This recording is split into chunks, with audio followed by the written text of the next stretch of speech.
Hello बच्चों, तो स्वागत है आप लोग का जिस आंसर क्लासेज में। पिछले लेक्चर में हम लोग बायो स्टार्ट किए थे और बायो में एनिमल किंगडम पढ़ना शुरू किए थे।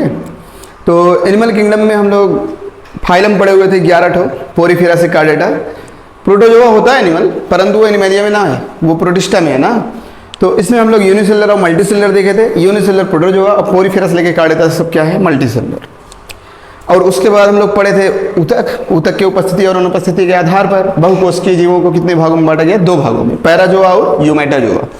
तो पैराजोआ जिसमें ऊतक का संगठन नहीं होता, तो एग्जाम्पल हम लोग पढ़े थे पोरीफेरा। और यूमेटाजोआ जिसमें ऊतक का संगठन होता है, तो एग्जाम्पल हम लोग पढ़े थे सिलेंटेटा से कार्डेटा। तो बताएं आप लोग, हम लोग कल देखे थे सेल से टिश्यू, टिश्यू से आर्गन, आर्गन सिस्टम और ऑर्गन सिस्टम से बॉडी। तो अब टिश्यू तक तो हो गया, अब टिश्यू से क्या बनना होएगा, अंग ना। तो ऑन द बेसिस ऑफ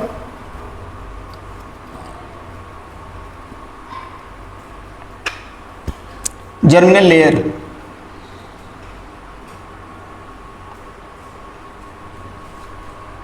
या ऑर्गन लेवल,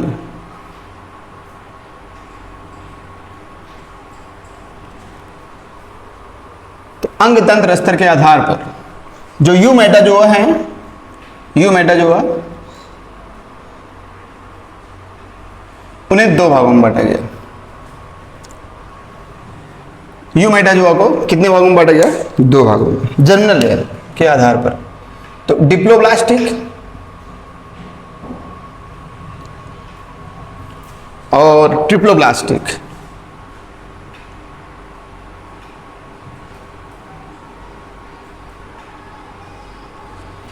तो डिप्लोब्लास्टिक से क्या अर्थ है देखिए इसमें क्या है, शुरू में देखिए डाई शब्द का उपयोग किया गया है और इसमें शुरू में किस शब्द का उपयोग किया गया है, ट्राई ना।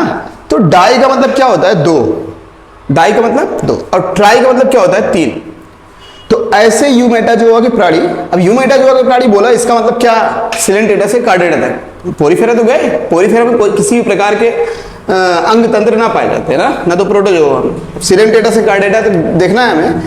तो यूमेटाजोआ को 2 भागों में बांटा गया, डिप्लोब्लास्टिक और ट्रिप्लोब्लास्टिक। तो डिप्लोब्लास्टिक मतलब क्या, जिसमें 2 अंग तंत्र स्तर पाए जाए, 2 अंग तंत्र पाए जाए, उन्हें डिप्लोब्लास्टिक कहते हैं। द्विस्तरीय, हिंदी में इसको द्विस्तरीय बोलते हैं ना। और ट्रिप्लोब्लास्टिक जिसमें 3 अंग तंत्र स्तर पाए जाते हैं, उन्हें ट्रिप्लोब्लास्टिक कहते हैं। तो जंतुओं के लिए जो अंग तंत्र का उपयोग किया जाता है, इक्टोडर्म,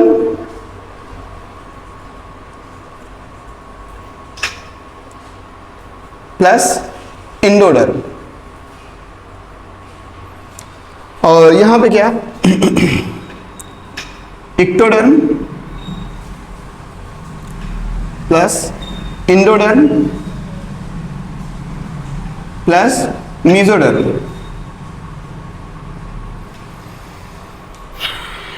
तो देखें एग्जाम्पल इसका है Coelenterata and Ctenophora, Coelenterata and Ctenophora. अब इसका एग्जाम्पल क्या हो जाएगा, प्लेटीहेलमिन्थेज 2 कार्डेटा। देखिए कल आपको हम बताए थे कि क्रम से आप लोग याद कर लीजिएगा सही फाइलम को, पोरीफेरा से पूरा कार्डेटा तक। देखिए सब एक एक करके सब हटते जा रहे हैं ना, सबके कैरेक्टर हटते जा रहे हैं ना। तो पोरीफेरा में ना तो प्रोटोजोआ में किसी भी प्रकार के अंग तंत्र ना पाए जाएंगे ना। अब यूमेटाजोआ प्राणी सिलेंटेटा से कार्डेटा तक थे, तो ये 2 प्रकार के डिप्लोब्लास्टिक और ट्रिप्लोब्लास्टिक अंग तंत्र स्तर के आधार पर। तो डिप्लोब्लास्टिक मतलब जिसमें 2 अंग तंत्र स्तर पाए जाए, इक्टोडर्म और इंडोडर्म। और ट्रिप्लोब्लास्टिक जिसमें इक्टो, इंडो और मीजो तीनों पाए। इक्टो मतलब देखिए नाम से क्लियर है, इक्टो मतलब होता है बाह्य, इंडो मतलब होता है आंतरिक और मीजो मतलब होता है मध्य। तो 3 स्तर से मिलकर बने होते हैं, इक्टो, इंडो और मीजो। जो ये ऑर्डर लिखे है ना, ऑर्डर एग्जाम में आए हुए, क्रम पूछता है हम लोग का क्या होता है, सबसे पहले इक्टो, उसके बाद मीजो, उसके बाद इंडो ना। ऐसा है नहीं, जो हम लोग का जो हम लोग के आर्गन का निर्माण होता है, सबसे पहले इक्टोडर्म का, उसके बाद इंडोडर्म का, उसके बाद मीजोडर्म का। तो ये प्लेटीहेलमिन्थेज से कार्डेटा। अब बताएं क्या जो कैरेक्टर हम लोग पढ़ने जा रहे हैं, क्या उसमें ये शामिल होंगे, सिलेंटेटा और टिनोफोरा? ये तो गए ना। अब देखें अगला जो कैरेक्टर है, on the basis of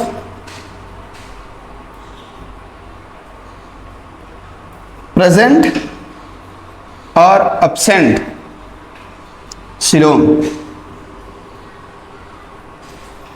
triploblastic are two type.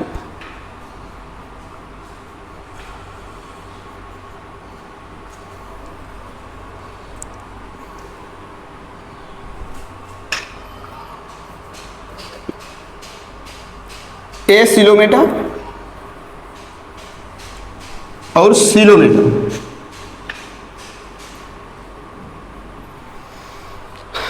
अब बताएं, अंग बन गया, अब अंग से क्या बनेगा? अंग तंत्र ना। तो देह गुहा के उपस्थिति तथा अनुपस्थिति के आधार पर त्रिस्तरीय प्राणियों को कितने भागों में बांटा गया? 2 भागों में, ए सिलोमेटा और सिलोमेटा। सिलो मतलब क्या होता है? देह गुहा। सिलो मतलब क्या होता है? देह गुहा, याद रखिएगा, सिलो मतलब देह गुहा। अब किसी भी नाम बायो, पूरी बायो में, जैसे ये सिलोम नाम है ना, सिलोम का अर्थ होता है देह गुहा। देह गुहा मतलब मुख गुहा से गुदा द्वार, माउथ टू एनस तक के पार्ट जो कहलाते हैं वो क्या कहलाते हैं? जितने भी नलियां होते हैं सब देह गुहा कहलाते हैं। अभी हम लोग देखेंगे देह गुहा के बारे में ना। तो अब देखिए यहाँ पे क्या है? सिलोमेटा। इसके नाम से पहले किस शब्द का उपयोग हुआ? ए सिलोम। ए सिलोम किसी भी पूरी बायो में किसी भी नाम के पहले अगर ए शब्द का उपयोग हुआ, इसका मतलब होगा वो अब्सेंट। सिलोम का मतलब क्या? देह गुहा। सिलोम का मतलब क्या? देह गुहा। इसके नाम से पहले ए शब्द का उपयोग हुआ, इसका मतलब अदेह गुहा। और सिलोमेटा मतलब देह गुही ना। तो त्रिस्तरीय प्राणियों को 2 भागों में बांटा गया, ए सिलोमेटा और सिलोमेटा, देहगुही, अदेहगुही प्राणी और देहगुही प्राणी। तो बताएं कौन से ऐसे ट्रिप्लोब्लास्टिक एनिमल है या फिर फाइलम है? वो एग्जाम में डिसाइड होता है कि क्या पूछेगा, फाइलम पूछेगा या फाइलम में के अंदर जो एनिमल है वो पूछेगा ना। और ज़्यादातर चांसेस रहते हैं एनिमल पूछने के ना। तो आएंगे तो सब देखेंगे हम लोग। तो देखें, तो इसका एग्जाम्पल क्या? प्लेटिहेल्मिन्थीज।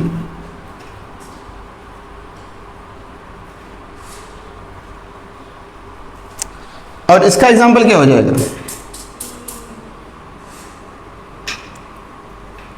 एस्केल्मेंथीज to chordata. Aschelminthes to chordata. तो त्रिस्तरीय प्राणियों में कौन सा ऐसे प्राणी हैं जिसमें देह गुहा अनुपस्थित होता है? तो आपको चाहे प्लेटिहेल्मिन्थीज के अंदर जो हम लोग प्राणी पढ़ेंगे ना, वो एग्जाम्पल में दे दे या फिर आपको फाइलम ही दे दे ना। अगर क्वेश्चन ये पूछ ले कि देह गुहा अब्सेंट, मतलब सिलोम अब्सेंट है, तो उसमें कोई भी हो सकता है। प्लेटिहेल्मिन्थीज के भी एनिमल हो सकते हैं, सिलेंड्रेटा के भी हो सकते हैं, टिनोफोरा के भी हो सकते हैं, पोरीफेरा के भी हो सकते हैं ना। क्योंकि देखें ना कैरेक्टर सब, क्या इनमें देह गुहा मिलने की कोई संभावना है? अगर क्वेश्चन सिर्फ ये पूछा कि देह गुहा अब्सेंट इन, तो अब्सेंट इन अगर कह दिया तो उसमें बहुकोश की, त्रिस्तरीय और द्विस्तरीय और बहुकोश की तो बात किया नहीं। तो उसमें आप लोग सेलेक्ट करेंगे कि सिलेंड्रेटा का कौन सा एनिमल है, या टिनोफोरा का कौन सा एनिमल है, या फिर प्लेटिहेल्मिन्थीज का कौन सा एनिमल है। परंतु अगर क्वेश्चन ये पूछ लिया आपसे ना कि कौन से त्रिस्तरीय एनिमल में सिलोम अब्सेंट होता है, तब अगर क्वेश्चन में सिलेंड्रेटा का एग्जाम्पल या टिनोफोरा का एग्जाम्पल या पोरीफेरा का एग्जाम्पल आप सेलेक्ट किए ना, तो क्वेश्चन गलत हो जाएगा। क्योंकि क्वेश्चन में किस शब्द का उपयोग किया गया? त्रिस्तरीय। ये तो त्रिस्तरीय हो भी नहीं करते ना, और पोरीफेरम तो अंग पाया ही ना जाता। तो याद रखिएगा इस क्वेश्चन, ऐसे क्वेश्चन को ना। तो ट्रू और false on the basis of, अगला केस है on the basis of true और फॉल्स। Coelom are 2 type. तो सिलोम 2 टाइप बोले तो सिलोमेटा प्राणी ना, सिलोमेटा प्राणी।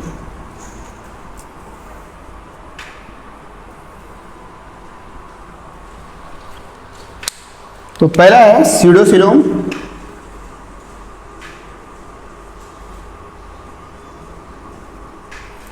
और दूसरा है यूसिलोम। स्यूडोसिलोम और यूसिलोम। तो अब एक केस फिर आ गया, सीडो, देखिए सभी एस हेलमिंथेस से कार्डेटा तक सब क्या है, सिलोमिक प्राणी है, मतलब देह गुहा उसमें पाए जाएंगे।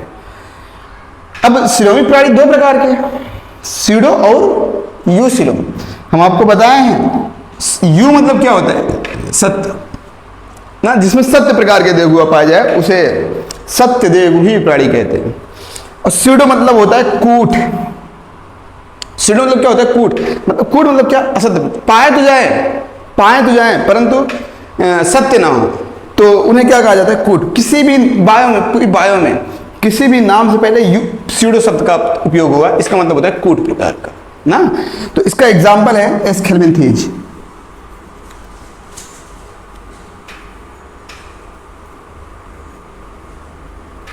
इसका एग्जाम्पल क्या, एस हेलमिंथेस ना।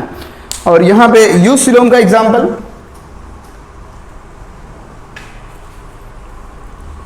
एनिलिडा,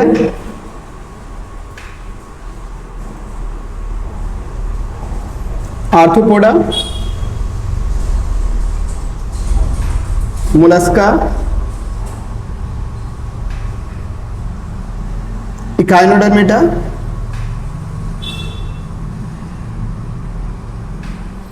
हेमिकार्डेटा,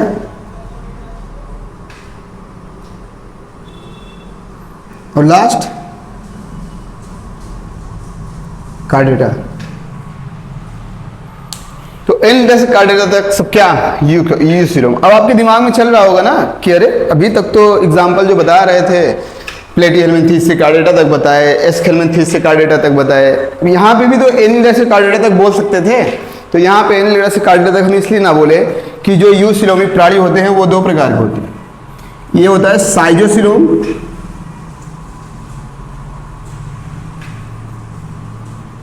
साइजोसिलोम, और इकाइनोडर्मेटा टू कार्डेटा जो होते हैं वो एंटेरोसिलोम, एंटेरोसिलोम ना। तो एनिलिडा, आर्थ्रोपोडा, मोलस्का क्या है, साइजोसिलोम, और इकाइनोडर्मेटा, हेमिकार्डेटा और कार्डेटा क्या है, एंटेरोसिलोम ना। तो हम आपको बता रहे हैं ना साइजोसिलोम और एंटेरोसिलोम में डिफरेंट क्या है। पहले एक बार और रिवाइज कर लें। यू मेटा जो हुआ, मतलब जिसमें 7 प्रकार के ऊतक पाए जाते हैं, वो 2 प्रकार के होते हैं। किसके आधार पर, अंगतंत्र स्तर के आधार पर, द्विस्तरीय और त्रिस्तरीय। तो द्विस्तरीय जिसमें 2 अंगतंत्र स्तर पाए जाए, इक्टोडर्म और इंडोडर्म, जिसमें 3 अंगतंत्र स्तर पाए जाए, इक्टोडर्म, इंडोडर्म और मीसोडर्म। एग्जाम्पल इसका सिलेंटेटा और टिनोफोरा, उसका एग्जाम्पल प्लेटीहेलमिंथेस से कार्डेटा। अब ये कैरेक्टर बताएं क्या, जो अगला कैरेक्टर होएगा अंक बास का क्या आता है, अंगतंत्र, क्या इसमें ये कैरेक्टर होगा, ये कैरेक्टर ना होएगा ना, ये कैरेक्टर खत्म। अब आएगा इसके on the basis of present और एब्सेंट ऑफ सिलोम। तो देह गुहा की अनुपस्थिति और उपस्थिति के आधार पर त्रिस्तरीय प्राणियों को 2 भागों में बांटा गया, एस सिलोमेटा और सिलोमेटा, अदेहगुही और देहगुही। जिसमें देह गुहा माउथ टू एनस ना, माउथ टू एनस अभी आएगा, सब बताएंगे। मुख गुहा से गुदादार तक का भाग, आहार नाल, देह भित्ति, ये सब ना। तो एस सिलोमेटा का एग्जाम्पल प्लेटीहेलमिंथेस, मतलब त्रिस्तरीय होते हैं परंतु इसमें देह गुहा नहीं पाए जाते ना। और सिलोमेटा का एग्जाम्पल एस हेलमिंथेस से कार्डेटा। उसके बाद on the basis of true और फॉल्स, सिलोमिक प्राणी 2 प्रकार के, मतलब सत्य और असत्य के आधार पर जो देहगुही प्राणी होते हैं वो 2 प्रकार के होते हैं। एक होता है सीडोसिलोम और एक होता है यूसिलोम। तो सीडोसिलोम एग्जाम्पल एस हेलमिंथेस, मतलब कूट देह गुहा ना। और यूसिलोम प्राणी जो होते हैं वो साइजोसिलोम और एंटेरोसिलोम। साइजोसिलोम में एनिलिडा, आर्थ्रोपोडा, मोलस्का आते हैं, और इकाइनोडर्मेटा, हेमिकार्डेटा, कार्डेटा एंटेरोसिलोम में आते हैं। तो अब ना हम आपको एक ट्रिक बताते हैं, और मतलब जो चार्ट आप लोग कल याद किए होंगे ना, चार्ट मतलब क्या, सीरीज, फाइलम सारे ना याद किए होंगे, तो उसके आधार पर हम आपको बताते हैं, और उसके बाद आपको साइजोसिलोम और एंटेरोसिलोम में डिफरेंट बताते हैं ना। तो देखें प्रोटीन का मेजर कैरेक्टर क्या, कि ये यूनिसेलुलर होता है, यूकैरियोटिक यूनिसेलुलर ना, यूनिसेलुलर। अब बताएं यहां से लेके पूरा, यहां से लेके सब क्या है, मल्टी सेलुलर। देखिए यहीं में सब क्लियर कर देंगे ना, जितना पॉइंट हम लोग, जितना केस पढ़े हुए, मल्टी सेलुलर। अब बताएं मल्टी सेलुलर पोरीफेरा से कार्डेटा तक तो हैं, परंतु पोरीफेरा जो होता है वो क्या होता है, पैराजोआ। अब पैराजोआ लिख दिए, इसका मतलब कि इसमें क्या बोलते हैं, ऊतक एब्सेंट ना। उसके बाद सिलेन डेटा से जो कार्डेटा तक हम लोग पढ़े हैं वो क्या पढ़े हैं, यू मेटा जो है, यू मेटा जो ना, अब यू मेटा जो यहां से यहां तक पढ़े हैं। उसके बाद आ जाए अंगतंत्र स्तर की बारी, तो ये क्या है, दोनों डिप्लोब्लास्टिक है, सत्य प्रकार के ऊतक पाए जाते हैं परंतु डिप्लोब्लास्टिक अंगतंत्र स्तर पूर्ण रूप से नहीं होते, दो ही अंगतंत्र स्तर पाए जाते हैं ना, डिप्लोब्लास्टिक। जबकि प्लेटीहेलमिन्थीस से कार्डेटा तक सब क्या है, ट्रिप्लोब्लास्टिक। अब प्लेटीहेलमिन्थीस तो ट्रिप्लोब्लास्टिक है, परंतु ट्रिप्लोब्लास्टिक ऐसा ट्रिप्लोब्लास्टिक है जिसमें देह गुहा क्या होते हैं, नहीं पाए जाते, एसिलोम। और यहाँ एस्केलमिन्थीस से कार्डेटा तक जो होते हैं वो क्या होते हैं, सिलोम, मतलब देहगुही प्राणी ना, देहगुही प्राणी। अब एस्केलमिन्थीस देहगुही प्राणी तो है, परंतु इसमें किस प्रकार का देहगुहा पाया जाता है, सीडो। अभी पढ़ा है ना, हम आपको बता रहे हैं कि आप जो अभी तक पढ़े हैं उसको एक ही पेज पे आप कैसे रिवाइंड कर सकते हैं ना। और एस्केलमिन्थीस सीडोसिलोम, तो एनिल्डा आर्थ्रोपोडा मोलस्का क्या यूसिलोम, और यूसिलोम में हम लोग जानते हैं कि ये तीनों क्या है, साइजोसिलोम, और ये तीनों क्या है, एंटेरोसिलोम। देखें एक ही पेज पे सब क्लियर ना। तो अब हम लोग साइजोसिलोम और एंटेरोसिलोम में, सीडोसिलोम और साइजोसिलोम और एंटेरोसिलोम के बारे में देखेंगे कि साइडोसिलोम चलो ठीक है, एक बार आप लोग कह लेंगे कि हाँ चलो ठीक है भाई, इसमें जिसमें सत्य प्रकार का देहगुहा नहीं पाया जाता, असत्य प्रकार का देहगुहा पाया जाए उसे सीडोसिलोम बोलते हैं। साइजोसिलोम और एंटेरोसिलोम क्या है तो दोनों सत्य प्रकार के, परंतु इनमें डिफरेंट क्या है, तो आया डिफरेंट देखते हैं इनके ना। तो देखें हम लोग सीडोसिलोम, साइजोसिलोम और एंटेरोसिलोम की बात करेंगे। तो सबसे पहले सीडोसिलोम देखें। सीडोसिलोम क्या, कूट प्रकार का देहगुहा ना। तो जब देहगुहा का निर्माण इंडो और मेसोडर्मी के मध्य हो तो उसको क्या बोलते हैं, सीडोसिलोम ना, कूट प्रकार का देहगुहा। जैसे एक संरचना आप बनाए, देखिए ये एंटेरोसिलोम का संरचना है, बस आपको थोड़ा सा एग्जाम्पल हम बता रहे हैं ना। बताएं ये क्या है, मेसोडर्म इनर, और ये क्या है, इंडोडर्म। अगर इनके मध्य में अगर देहगुहा का निर्माण हुआ तो वो कौन सा देहगुहा कहलाएगा, सीडो, कूट प्रकार का देहगुहा ना। तो इसका मतलब हम लोग ये भी कह सकते हैं कि जो सीडोसिलोम होते हैं उनका निर्माण कहाँ होता है, स्प्लैंक्नोप्ल्यूरा में। कहाँ होता है, स्प्लैंक्नोप्ल्यूरा में। तो एग्जाम्पल इसका हम लोग पढ़े हैं, एस्केलमिन्थीज। अब आए साइजोसिलोम और एंटेरोसिलोम की बात करें तो साइजोसिलोम और एंटेरोसिलोम दोनों में जो देहगुहा पाया जाता है वो सत्य प्रकार के पाए जाते हैं ना, परंतु दोनों में अंतर थोड़ा सा है। जैसे साइजोसिलोम है ये इक्टो मेसो इंडो, तो जो साइजोसिलोम है, साइजोसिलोम में जो आर्केंट्रान होता है, आर्केंट्रान लेयर, ये आर्केंट्रान ही किसका निर्माण करता है, सिलोम का। लेकिन साइजोसिलोम में आर्केंट्रान निर्माण नहीं करता सिलोम का। आर्केंट्रान से क्या विकसित होता है, 4D सेल, जिसे टीलोब्लास्ट सेल कहते हैं। ये 4D सेल या टीलोब्लास्ट सेल आर्केंट्रान से पृथक होकर मध्य भित्ति में आ जाता है, मेसोडर्म में आ जाता है, जहाँ पे सिलोमिक पाउच का, देहगुही पाउच का निर्माण करता है। और वो देहगुही पाउच दोनों तरफ से मेसोडर्म द्वारा स्तरित होता है। तो साइजोसिलोम में जो देहगुहा का निर्माण होता है वो दोनों तरफ से मेसोडर्म द्वारा घिरे होते हैं, परंतु उसमें जो सिलोम का निर्माण होता है वो आर्केंट्रान से ना होकर आर्केंट्रान से पृथक हुए 4D सेल या टीलोब्लास्ट सेल से होता है। जबकि जो एंटेरोसिलोम होते हैं, एंटेरोसिलोम में जो देहगुहा का निर्माण होता है वो डायरेक्ट आर्केंट्रान से होता है ना। तो कुछ केस आप अंत समझ में आए। साइजोसिलोम में जो देहगुहा का निर्माण होता है वो आर्केंट्रान से ना होकर उससे पृथक हुए 4D सेल या टीलोब्लास्ट सेल से होता है। जबकि जो एंटेरोसिलोम होते हैं उसमें जो देहगुहा का निर्माण होता है वो डायरेक्ट से हो जाता है, आर्केंट्रान से। अब यहाँ पे देखें, देहगुहा के लिए सत्य कथन या असत्य कथन पूछता है ना, तो बताएं ये क्या है, आउटर मेसोडर्म, ये क्या है, इनर मेसोडर्म। तो आउटर मेसोडर्म और इनर मेसोडर्म के बीच के स्थान को ही क्या कहते हैं, देहगुहा ना। पहला पॉइंट ना। दूसरा पॉइंट क्या बताएं, एक्टोडर्म और मेसोडर्म के बीच के स्थान को क्या बोलते हैं, सोमैटोप्ल्यूरा। और मीजोडर्म और इंडोडर्म के बीच के स्थान को क्या बोलते हैं? स्प्लैंक्टोप्ल्यूरा। तो क्वेश्चन ये भी आ सकता है, तो सोमैटोप्ल्यूरा और स्प्लैंक्टोप्ल्यूरा के बीच के स्थान को ही क्या कहते हैं? सिलोम, देह गुहा ना। या फिर देखें ये आउटर मीजोडर्म, ये इनर मीजोडर्म। तो आउटर मीजोडर्म की दीवार पे और इनर मीजोडर्म की दीवार पे एक स्पाइरल टाइप का शेप प्राप्त होता है जिसे पेराइटल पेरिटोनियम और विसरल पेरिटोनियम कहते हैं। तो पेराइटल पेरिटोनियम और विसरल पेरिटोनियम के बीच के स्थान को ही क्या कहते हैं? देह गुहा। अब जो देह गुहा है, देह गुहा में क्या पाया जाता है? देह गुही तरल। और जो देह गुहा का निर्माण, देह गुहा होता है वो किसके द्वारा स्तरित होता है? स्क्वामस एपिथेलियल द्वारा। याद रखिएगा, जो सिलोम होते हैं वो किसके द्वारा स्तरित होते हैं? Squamous epithelium.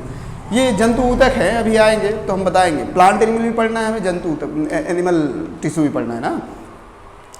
अब देह गुहा के कुछ इंपॉर्टेंट देहगुही प्राणी जो होते हैं उनका इंपॉर्टेंट केस ये है। देहगुही प्राणी बोले तो एस्केलमेंथीस से कार्डेटा, याद रखिएगा, उससे प्लेटिहेलमिन्थीस तक देहगुहा नहीं पाया जाता। और प्लेटिहेलमिन्थीस तो एक ऐसा प्राणी है जो त्रिस्तरीय होता है, परंतु इसमें देहगुहा ना पाया जाता। इसके पहले तो जो होंगे वो तो त्रिस्तरीय ही नहीं, तो उसमें देहगुहा पाने की संभावना नहीं है ना।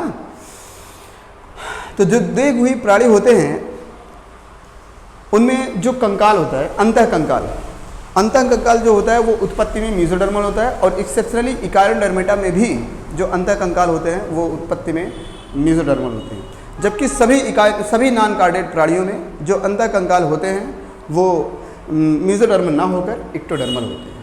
ये पहला केस है देहगुही प्राणियों का। दूसरा केस आया, देखें क्या बोलते हैं उसको, उत्सर्जी अंग ना, उत्सर्जी अंग स्क्रिटी आर्गन। तो किसी भी जंतु में अतिरिक्त प्रोटीन को संग्रह करने की क्षमता होती नहीं। तो अतिरिक्त प्रोटीन की क्षमता न होने के कारण ही उत्सर्जी अंग पाए जाते हैं। अब उत्सर्जी अंग का कार्य क्या है? देखिए, मेजोरिटी अगर दिया जाए उत्सर्जी अंग का, तो मानव में जो स्क्रिटरी आर्गन है, मुख्य रूप से बहुत सारे स्क्रिटरी आर्गन होते हैं, हमारा स्किन भी स्क्रिटरी आर्गन है ना।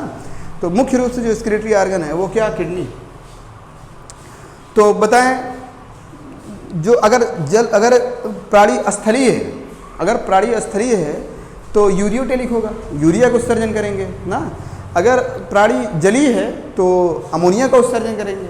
तो जो स्थलीय प्राणी होते हैं उन्हें यूरियोटेलिक बोलते हैं, और जो जलीय प्राणी होते हैं उन्हें अमोनोटेलिक बोलते हैं। जो दोनों जगह पे जो एम्फीबियंस उभयचर अभी आएंगे ना, तो जो एम्फीबियंस होते हैं वो ना तो यूरियोटेलिक होते हैं ना तो अमोनोटेलिक होते हैं, वो यूलिकोटेलिक होते हैं। यूलिकोटेलिक मतलब यूरिया और अमोनिया दोनों का उत्सर्जन कर सकते हैं ना। तो ये था देहगुही प्राणियों की। पाचन जो होता है वाह्यकोशिकीय प्रकार का होता है। जो जितने भी सिलोमिक प्राणी होते हैं, जो नॉन सिलोमिक प्राणी हैं, जिसमें मतलब एसिलोमिक प्राणी, उसमें जो पाचन होता है, डाइजेशन, वो अंतरकोशिकीय प्रकार का होता है। इंटरसेलुलर और एक्स्ट्रासेलुलर, हम लोग में एक्स्ट्रासेलुलर ना, कोशिकाओं के बाहर वाह्यकोशिकीय। तो देखें पैटर्न ऑफ स्ट्रक्चर, जंतुओं में संरचना की प्रणाली कैसी होती है। तो जंतुओं में जो संरचना की प्रणाली होती है वो 3 टाइप की होती है। देखें संरचना की प्रणाली है क्या ना। तो पहला सेल एग्रीगेट पैटर्न, कोशिकीय पुंज प्रणाली बोलते हैं हिंदी में। दूसरा ब्लाइंड सैक पैटर्न या इंड सैक पैटर्न, हिंदी में अंधकोश प्रणाली। और तीसरा tube within tube body, नलिका के अंदर नलिका प्रणाली। तो सेल एग्रीगेट का पैटर्न मतलब क्या? एग्रीगेट मतलब पुंज, गुच्छा ना।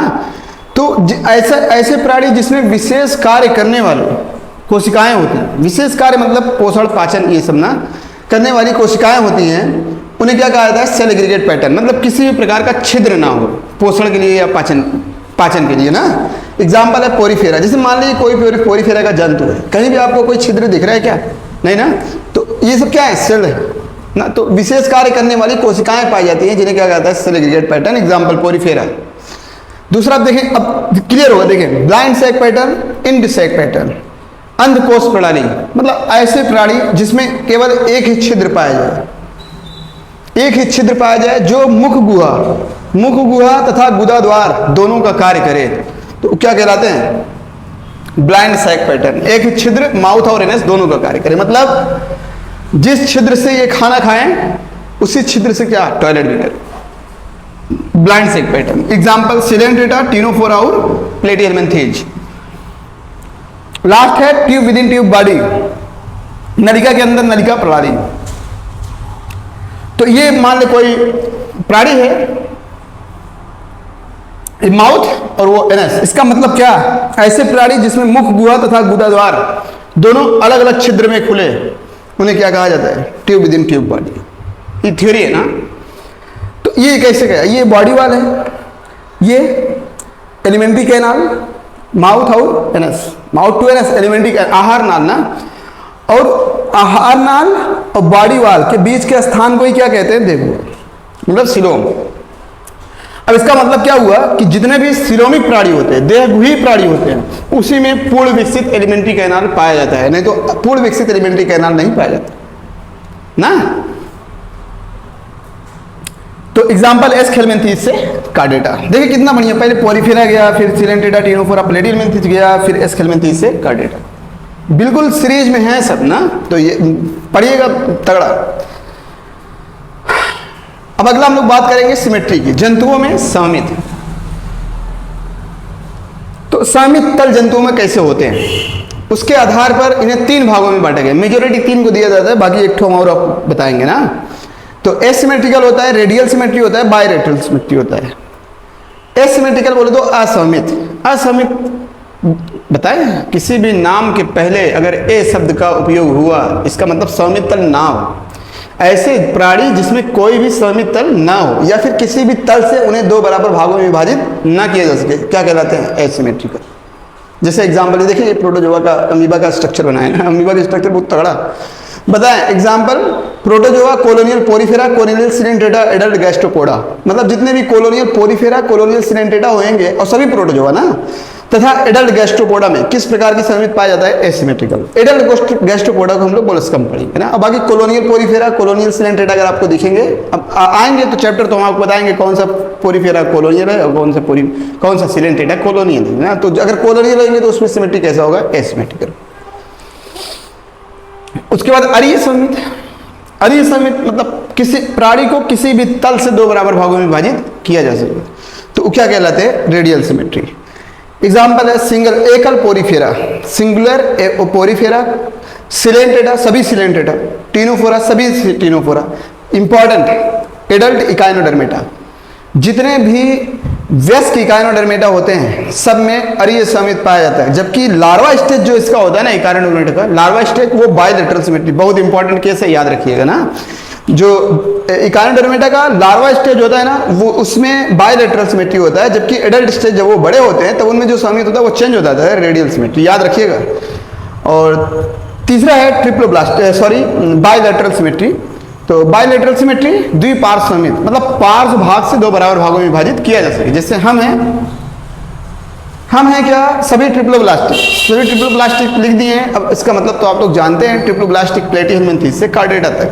तो प्लेटिहेलमिन्थीस से कार्डेटा तक जितने भी प्राणी हैं, सब में द्विपार्श्व सममित पाया जाता है। द्विपार्श्व सममित का अर्थ क्या?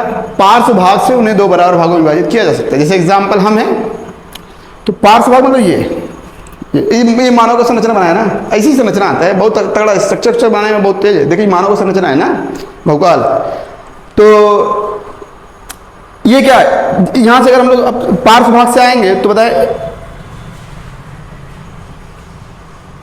सब डिवाइड होंगे ना बराबर बराबर भागों में, तो पार्श्व भाग से 2 बराबर भागों में विभाजित किया जा सके। देखिए पार्श्व, ये बीचों में काट दिए, ये हमारे बीचों में काट दे।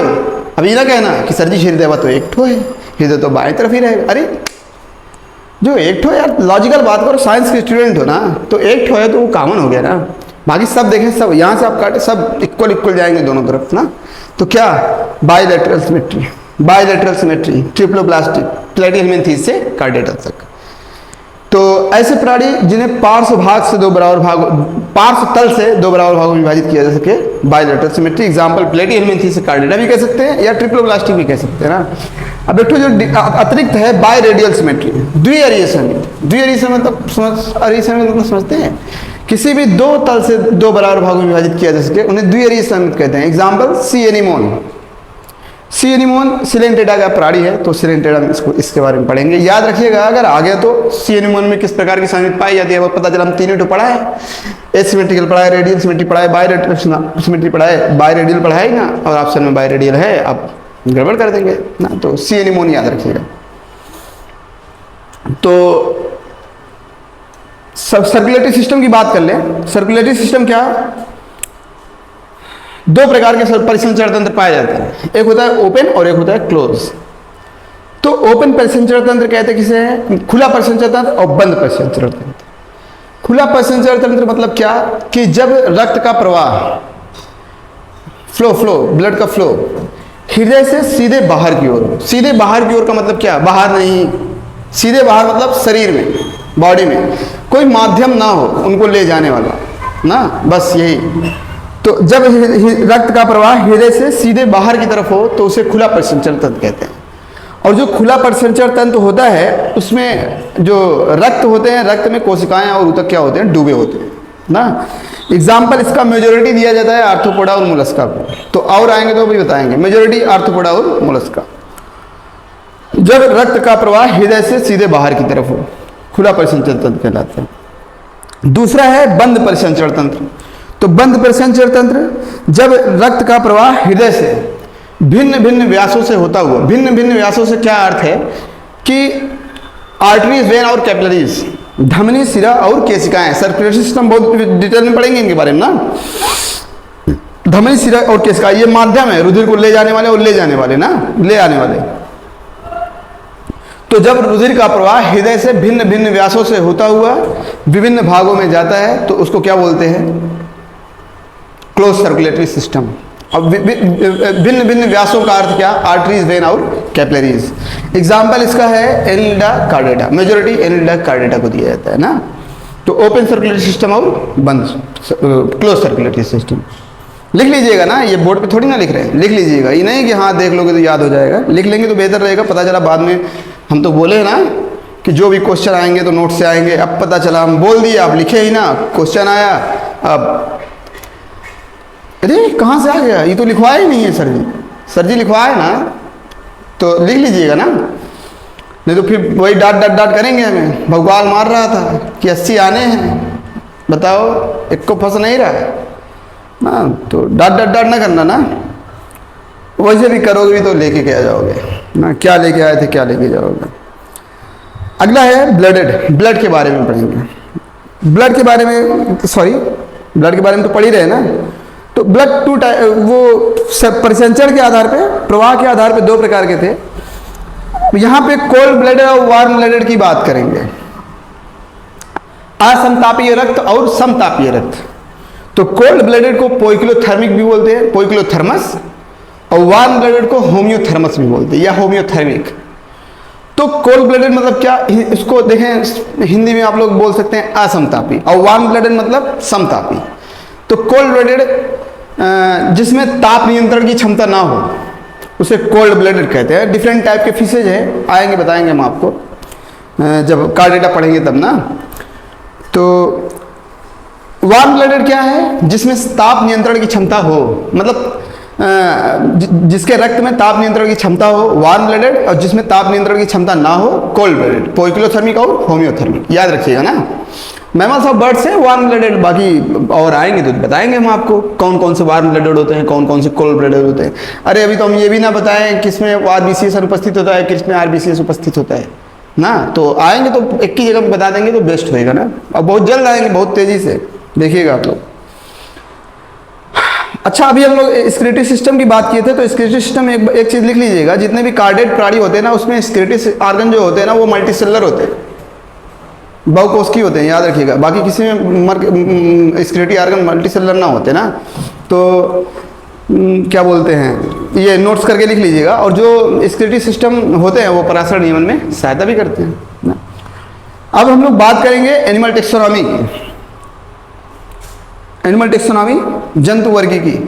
तो जंतु वर्गीकी पढ़ने के बाद सभी फाइलम एक तरफ पढ़ेंगे। देखिए प्रोटोजोआ प्रोटिस्टा में है, परंतु एनिमल होने के कारण अब इसके बारे में थोड़ा सा बताएं तो यही पे पढ़ लेंगे। याद रखिएगा, प्रोटोजोआ एनिमल है परंतु एनिमैलिया ना है, प्रोटोजोआ प्रोटिस्टा है बिकॉज ऑफ यूनिसेलुलर कैरेक्टर ना। तो अब जो एनिमल टेक्सोनॉमी अगले लेक्चर में हम लोग देखेंगे, आप लोग मेहनत करें ना।